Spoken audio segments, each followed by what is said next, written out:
ഇത് മാസ് മോട്ടോഴ്സിൽ നിന്നാണ്. നമ്മുടെ ഹീറോൻ്റെ ഡ്യൂറ്റാണ് വണ്ടി ജന സർവീസായിട്ട് കയറ്റിയതാണ്. സർവീസിൻ്റെ ഭാഗമായിട്ട് നമ്മളതിൻ്റെ ബാക്ക് ബ്രേക്കിൻ്റെ ഭാഗമൊക്കെ നമ്മൾ ചെക്ക് ചെയ്യാൻ അയച്ചിട്ടുണ്ട്, ബ്രേക്ക് ലൈനർ.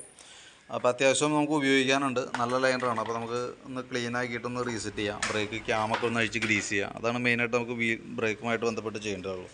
പിന്നെ ബാക്കിലത്തെ ടയർ ഉണ്ട്, അത്യാവശ്യം ഉപയോഗിക്കാനുണ്ട്, വേറെ കുഴപ്പമൊന്നുമില്ല. അതേപോലെ തന്നെ വീലിൻ്റെ ആക്സിലിൻ്റെ ഭാഗവും നമ്മൾ ചെക്ക് ചെയ്തിരുന്നു, വേറെ പറയത്തക്ക ബെയറിംഗ് സംബന്ധമായിട്ട് കംപ്ലൈൻറ്റോ കാര്യങ്ങളൊന്നുമില്ല കേട്ടോ. പിന്നെ അതേപോലെ തന്നെ നമുക്ക് അതിൻ്റെ എയർ ഫിൽറ്റർ നമ്മൾ ചെക്ക് ചെയ്യാൻ വേണ്ടി അയച്ചിട്ടുണ്ട്. എയർ ഫിൽറ്റർ നമ്മൾ അഴിച്ച് ഒന്ന് എയർ അടിച്ച് ക്ലീനാക്കി റീസെറ്റ് ചെയ്യാം. ഇത് കമ്പനി ഫിൽറ്റർ ഒന്നല്ല കിടക്കണം ഇതുമേ, കാരണം എന്ന് വെച്ച് കഴിഞ്ഞാൽ ഒരു കുറഞ്ഞ ലോക്കൽ ബ്രാൻഡാണ് കിടക്കുന്നത് കേട്ടോ. പക്ഷേ അത്യാവശ്യം തിരക്കേടില്ലാത്ത ഫിൽറ്ററാണ്, നമുക്കൊന്ന് എയർ അടിച്ച് ക്ലീനാക്കിയിടാം. ഇത് പേപ്പർ ടൈപ്പ് ഫിൽറ്ററാണ്. പിന്നെ അതേപോലെ തന്നെ സ്പാർക്ക് പ്ലഗ് ആയാലും ഇത് കിടക്കുന്നത് കമ്പനി ഒറിജിനലൊന്നുമല്ല, ഡ്യൂപ്ലിക്കേറ്റ് ആണ്. തൽക്കാലം എന്തായാലും വലിയ പഴക്കമായിട്ടില്ല, നമ്മൾ എന്തായാലും പൈസ കൊടുത്ത് മേടിച്ചാണുള്ളത്. തൽക്കാലം നമുക്ക് യൂസ് ചെയ്യാം കേട്ടോ. അടുത്ത പ്രാവശ്യം മാറ്റിയിടുമ്പോൾ ജെനുവിൻ ഒറിജിനൽ പാർട്സുകൾ ഇടാനായിട്ട് ശ്രദ്ധിക്കുക. അതല്ലാന്നുണ്ടെങ്കിൽ നമ്മുടെ പോക്കറ്റ് കീറും, അത് പിന്നീടാണ് നമുക്ക് മനസ്സിലാവുള്ളൂ. പിന്നെ നമുക്ക് അതിൻ്റെ ക്ലച്ചിൻ്റെ ഭാഗം നമ്മൾ അഴിച്ച് ചെക്ക് ചെയ്യുന്നുണ്ട്. അപ്പോൾ അതിനകത്ത് ക്രാങ്ക് ഷാഫ്റ്റിൻ്റെ ഒക്കെ ആയാലും ക്ലച്ച് ഷാഫ്റ്റിൻ്റെ സൈഡിൽ നിന്നായാലും ഓയിൽ, ക്ലച്ച് ഷാഫ്റ്റിൻ്റെ ഈ സൈഡിൽ ചെറിയൊരു നനവ് തുടങ്ങിയിട്ടുണ്ട്, ചെറുതായിട്ടുള്ളൂ. അത് നമുക്ക് വേണമെങ്കിൽ കൈയോടെ മാറ്റിയിടാം. കാരണം ഞാൻ ഈ ഗിയർ ബോക്സിൻ്റെ ഉള്ളിൽ വരാമെന്ന് പറഞ്ഞാൽ ആ കൂടി 120 മില്ലി ഓയിലാണ് ആകെയുള്ളത്. അപ്പോൾ നമ്മൾ ഇതിപ്പോൾ അടുത്ത സർവീസ് വരെ ചിലപ്പോൾ നിന്നു വരിക, അത് നോക്കിക്കഴിഞ്ഞാൽ അറിയാൻ ചെറിയ നനവ് തുടങ്ങിയിട്ടുണ്ട് കണ്ടോ. പക്ഷേ ക്രാങ്ക് ഷാഫ്റ്റിൻ്റെ അവിടെ വേറെ പ്രോബ്ലം ഒന്നുമില്ല, അത് ക്ലീൻ ആക്കി റീസെറ്റ് ചെയ്യും. പിന്നെ ക്ലച്ച് വർക്ക് ചെയ്തിട്ടുള്ള പൊടിയൊക്കെ അതിൻ്റെ ഉള്ളിലുണ്ട്, അത് നേരടിച്ച് ക്ലീൻ ആക്കുക, റീസെറ്റ് ചെയ്യാം. പിന്നെ അതിൻ്റെ variator body, boss drive, roller അടങ്ങുന്ന യൂണിറ്റാണ്. അതിൻ്റെ പെർഫോമൻസ് ചെക്ക് ചെയ്യുമ്പോഴും കുഴപ്പമൊന്നുമില്ല, ആ പൊടിയൊക്കെ ഉണ്ടെന്നുള്ളൂ, അതൊക്കെ ക്ലീനാക്കി ഒന്ന് റീസെറ്റ് ചെയ്യാൻ മതി. CVT ക്ലച്ചിൻ്റെ ക്ലച്ച് വെയിറ്റ് സെറ്റ് വന്ന യൂണിറ്റാണത്, അതിൻ്റെ പെർഫോമൻസും ഓക്കെ ആയിട്ടാണ് കാണുന്നത്, വേറെ പ്രോബ്ലം ഒന്നും ചേട്ടാ. ബെൽറ്റിൻ്റെ കണ്ടീഷൻ നമ്മൾ ചെക്ക് ചെയ്യുന്ന സമയത്തുണ്ടല്ലോ, ബെൽറ്റിൻ്റെ ചില ഭാഗങ്ങൾ പൊട്ടൽ കൂടുതലായിട്ട് കാണുന്നുണ്ട്.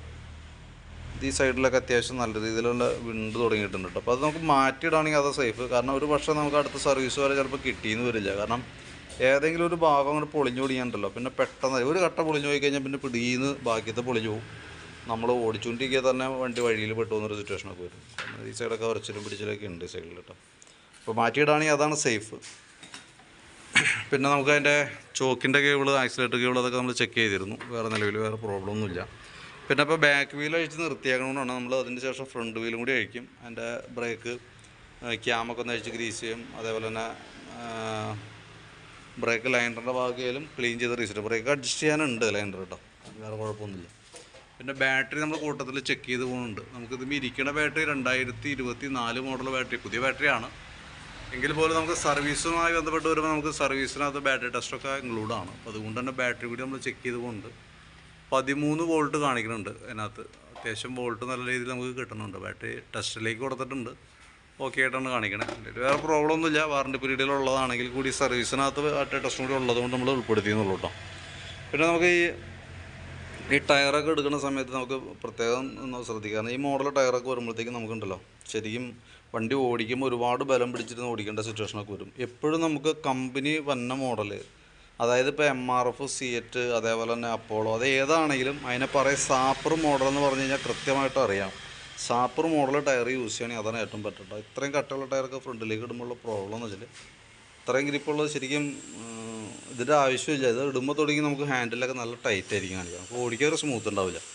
അപ്പോൾ മാറ്റി ഇടുന്ന സമയത്ത് ഇപ്പോൾ ശരിക്കും എന്തായാലും ബാക്കിലത്തെ ടയർ പെട്ടെന്ന് തീരും. ബാക്കിലത്തെ ടയർ നമുക്കൊരു 10,000 തുടങ്ങി 12,000 കിലോമീറ്ററൊക്കെയാണ് ഉപയോഗിക്കാൻ കിട്ടുള്ളൂ സ്കൂട്ടർ മോഡൽ. അപ്പോൾ ഇതിൻ്റെ ഫ്രണ്ടും ബാക്കും ഒരേ അളവാണ്, 10 ഇഞ്ചിൻ്റെയാണ് രണ്ട് വീലും. അപ്പോൾ നമ്മൾ ബാക്കിലത്തെ ടയർ മാറ്റണ സമയത്ത് നമുക്ക് ഇവിടെ വന്നു കഴിഞ്ഞാൽ നമുക്ക് ഈ ഫ്രണ്ടിൽ കിടക്കുന്ന ടയർ ബാക്കിലേക്ക് മാറ്റിയതിന് ശേഷം പുതിയ ടയർ ഇടുന്നത് ഫ്രണ്ടിലിടാം. അത് ഈ പറഞ്ഞ രീതിയുടെ കമ്പനി ടയർ യൂസ് ചെയ്യുക, അതാണ് ഏറ്റവും ബെറ്റർ കേട്ടോ. എന്തായാലും നമ്മൾ കാശ് കൊടുത്ത് മേടിക്കണം. വിലയിലൊന്നും വലിയ വേരിയേഷൻ ഉണ്ടാവില്ല, 10, 50 രൂപ, 100 രൂപ വ്യത്യാസമൊക്കെ വരുള്ളൂ. പക്ഷേ അതായിരിക്കും കുറേ കൂടി നല്ലത് കേട്ടോ. ഞാനൊരു സജഷൻ പറഞ്ഞു എന്നുള്ളൂ, കുറച്ചുകൂടി നല്ലത് അതായിരിക്കും യൂസ് ചെയ്യാനായിട്ട്. പിന്നെ ഈ പറഞ്ഞ പോലെ ഇതൊക്കെ വരുമ്പോഴത്തേക്കും എൻ്റെ എഞ്ചിൻ ഓയിൽ കൂടി നമ്മൾ കൂട്ടത്തേക്കൂടെ മാറ്റി വിടുന്നുണ്ട്. ഇതൊക്കെയാണ് മെയിനായിട്ട് നമുക്ക് വന്ന വർക്കുകൾ. സർവീസുമായി ബന്ധപ്പെട്ട വർക്കുകൾ മാത്രമേ ഉള്ളൂ, വേറെ ഒന്നുമില്ല. കൂട്ടത്തേക്കൂടെ നമുക്ക് അതിൻ്റെ ബെൽറ്റ് മാറുന്നുണ്ട്. ബെൽറ്റ് മാറുമ്പോൾ നമ്മൾ ആ ക്ലച്ചും കൂടി ഒന്ന് ഫുള്ളായിട്ടൊന്ന് അഴിച്ച് ഗ്രീസിങ് ഒക്കെ നടത്തിയിട്ട് റീസെറ്റ് ചെയ്യും.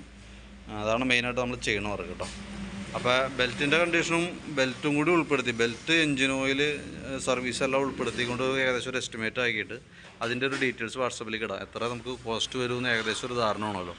അപ്പോൾ ആ എസ്റ്റിമേറ്റ് ഒന്ന് വാട്സപ്പിലേക്ക് ഒന്ന് സെൻഡ് ചെയ്ത് തരാം, നോക്കിയിട്ടൊന്ന് റിപ്ലൈ ഇട്ടാൽ മതി കേട്ടോ.